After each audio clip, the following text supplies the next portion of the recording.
আজকের দিনটার কথা মনে আছে আপনাকে? আজকে হইতেছে 19শে জুলাই 2024 সালের। এই 19শে জুলাইয়ে বাংলাদেশের সমস্ত প্রবাসীরা গণহত্যাকারী ফ্যাসিস্ট ভারতীয় দালাল ওই শেখ হাসিনার বিরুদ্ধে রেমিটেন্স শাটডাউন দিছিল। আজকে সেই দিনটা ভাই মনে করে দিতে চাই আমাদের জনাব তারেক রহমান প্রধানমন্ত্রীকে। জনাব প্রধানমন্ত্রী সাহেব, দয়া কইরা জুলাইয়ের আকাঙ্ক্ষাকে বাস্তবায়ন করেন। গণহত্যাকারী ওই শেখ হাসিনা এবং তার দোসরদের বিচার নিশ্চিত করেন। যেই রক্তে কেনা জুলাই পাইছি আমরা, সেই জুলাইকে অবজ্ঞা কখনোই করার চেষ্টা করবেন না। জুলাইয়ের সমস্ত সংস্কার পরিপূর্ণভাবে বাস্তবায়ন দেখতে চাই আমরা। গণভোটকে মাইনা নেন।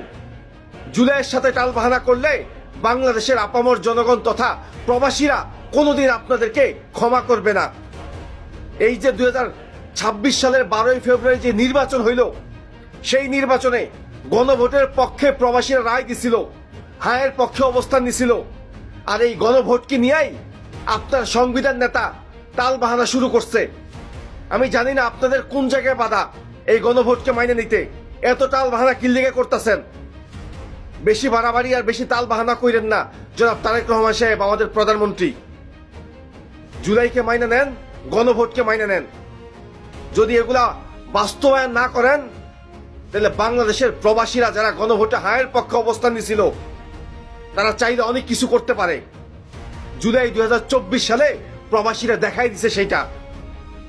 যদি এবার আবার টালবাহানা করেন দেশ সংস্কার করতে, তাহলে এই প্রবাসীরা আবারও সেই রকম স্টেপ নিতে বাধ্য হইব যে স্টেপগুলা 2024 সালে গণহত্যাকারী ভারতের দালাল ওই ফ্যাসিবাদ হাসিনার বিরুদ্ধে নিছিল।